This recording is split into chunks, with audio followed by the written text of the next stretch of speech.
გამარჯობა პირველ რიგში, მოგესალმებით, მადლობა ჩართვისთვის.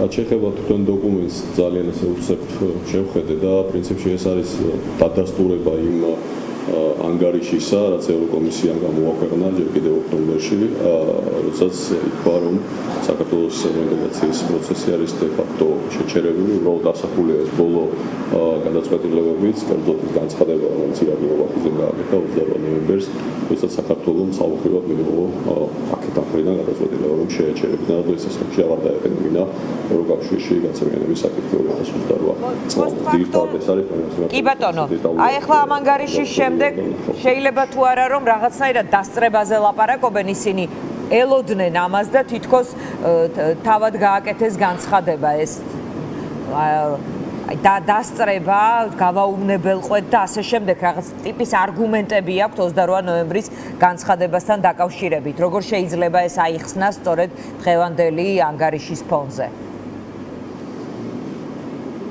ეს არის, მე მგონი ამ გადაწყვეტილებას ჩვენ უნდა შევხედოთ რეტროსპექტივაში და რეალურად დავინახავთ იმას, რომ საქართველოს ხელისუფლებას მაშინდელს არასოდეს არ ჰქონდა სურვილი, რომ განაცხადი გაეკეთებინა ევროკავშირში წევრობასთან დაკავშირებით. არსებობს არქივი და ჩვენ შეგვიძლია ამოვიღოთ მოვიზიოთ ინფორმაცია, როგორ მიდიოდა ეს პროცესი, ხო? ჩვენ ნახეთ, რომ მაშინ ხაფანგის ეფექტიც განცხადება იმაზე, რომ დიახ. კი ბატონო. რა თქმა უნდა, ეს არ იყო დაუშვათ გადაწყვეტილება და მოწოდება, რომელიც მათ ჰქონდათ. ეს იყო უბრალოდ იძულებითი ნაბიჯი, რომელიც გადადგეს.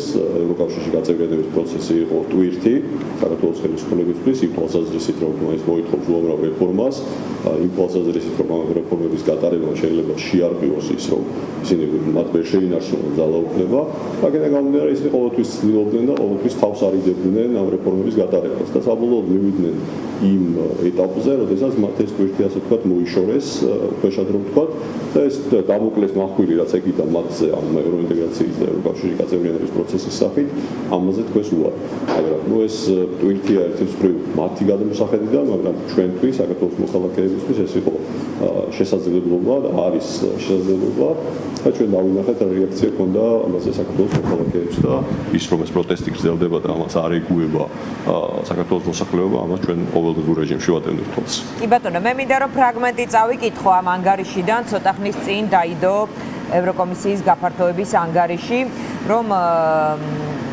ასეთი ქმედებები 2024 წლის ოქტომბრის დასკვნას იმეორებს საფრთხეს უქმნის საქართველოს ევროპულ გზაზე, რაც de facto იწვევს გაწევრიანების პროცესის შეჩერებას, საბჭოს სინანულით გამოთქვამ საქართველოს მთავრობის ბოლო გადაწყვეტილებას ეხმაურება შეაჩეროს ქვეყნის ევროკავშირში გაწევრიანების პროცესი 2028 წლამდე. საბჭო გმობს ძალადობას მშვიდობიან მომიტინგეებზე, მედიის წარმომადგენლებზე, პოლიტიკოსებზე, საქართველოს ხელისუფლებამ პატივი უნდა სცეს შეკრების და გამოხატვის თავისუფლების უფლებას, თავი შეიკავოს ძალის გამოყენებისგან, ძალადობის ყველა აქტი უნდა იყოს გამოძიებული, პასუხისმგებელი პირები დასჯილი, მოუწოდებს საქართველოს ხელისუფლებას სასწრაფოდ დაუბრუნდნენ ევროკავშირის გზას და მიიღონ დემოკრატიული ყოვლისმომცველი რეფორმები ევროინტეგრაციის ძირითადი პრინციპების შესაბამისად და 9 ნაბიჯის დაბრუნების მნიშვნელობაზეც არის საუბარი. დღეს აი რომ წინსწრები რომ ვახსენეთ, დღეს კიდევ ერთხელ ასეთ განმარტებებს აკეთებენ ოცნების ლიდერები, მინდა რომ იმ აუდიტორიისთვის, რომლებიც უსმენენ, მაგალითად მოისმინეს დინარაძის ასეთი განცხადება, რომ პოლიტიკურად სწორი გადაწყვეტილებით მაქსიმალურად დავაზღვიეთ რისკები, გუშინდელი დღის ნარატივი უნდა ყოფილიყო ვიზა ლიბერალიზაციის შეჩერება და მოლაპარაკების გახსნაზე უარი და გადაზღვევა იყო საჭირო პრევენციული და დასწრებითი. ასეთი არგუმენტები ჰქონდათ. ჩვენ ნახეთ ახლა კიდევ ერთხელ ვუბრუნდები, მოკლედ აი ეს განცხადება თქვენი დაკვირვებით არ უნდა აღვიქვათ რაღაც ამ კონკრეტული გადაწყვეტილების წინაპირობა, არამედ მთლიანად უნდა შევხედოთ სურათს, როგორ იქცეოდა ხელისუფლება, როგორ იქცევა ბოლო პერიოდში აი ამ ევროინტეგრაციის გზაზე, ხომ? როგორც მივხვდი, ასეთია თქვენი ახსნა საზოგადოებას.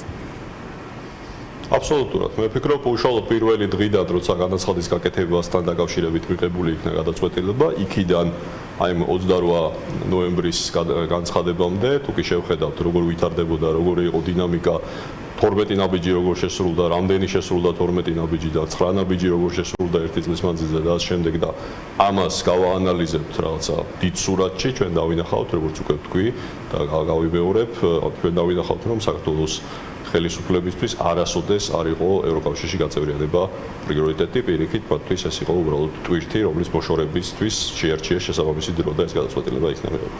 კი ბატონო, მე მინდა გკითხოთ გუშინ მიღებული გადაწყვეტილების შესახებ, ეს არის უვიზო დიპლომატიურ პასპორტებთან დაკავშირებით. ეს რა ტიპის გადაწყვეტილება დღეს ხელისუფლება ცდილობდა აეხსნა, რომ ეს არის სიმბოლური ჟესტი და პატარა დისკომფორტი, რომ ეხლა მივლენ ვიზას ჩაირტყამენ და პატარა დისკომფორტი, ესე ახსნეს.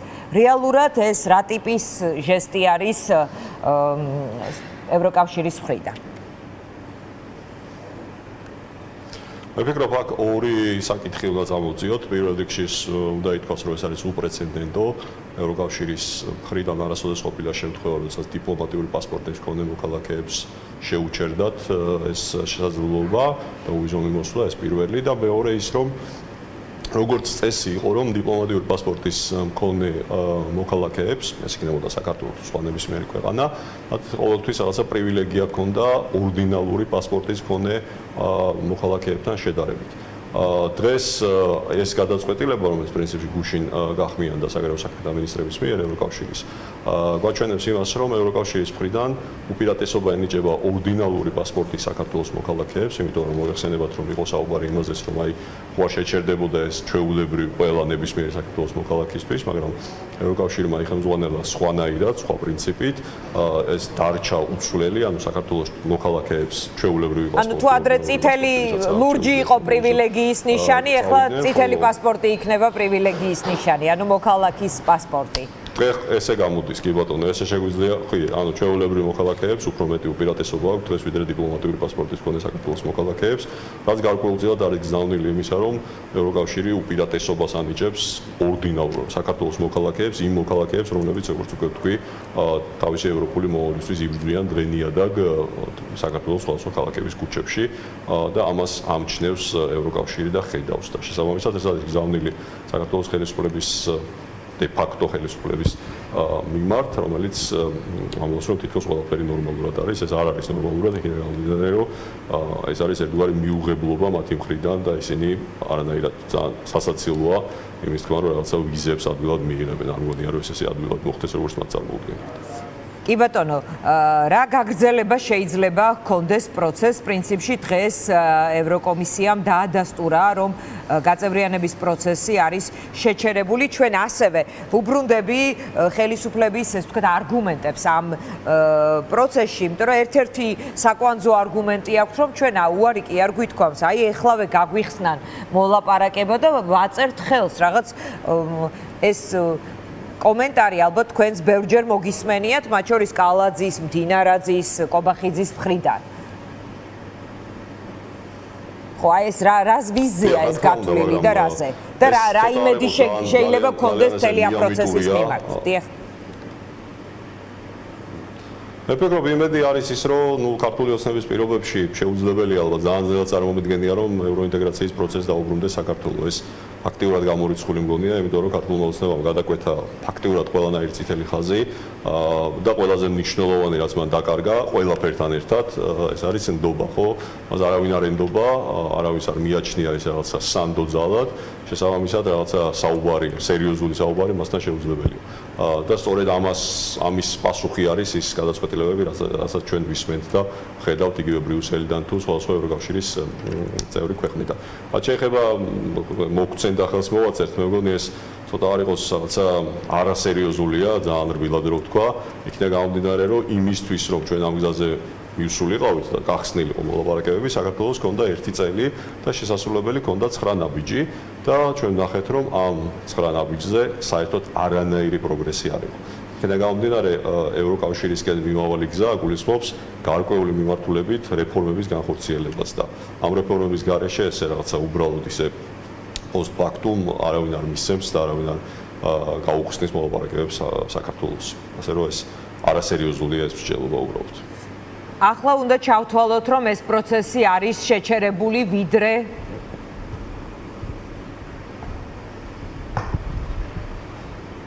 ეხლა ეს პროცესი შეშერებულია, ვიდრე იქნება ქართული ან ჩვენს სათავეში ასე ვთქვათ, იქნება ქართული ოცნება. შესაბამისად, ძნელად წარმომიდგენია, როგორც გითხარით, რომ ქართული ოცნების პირობებში ეს პროცესი თავიდან დაიწყოს.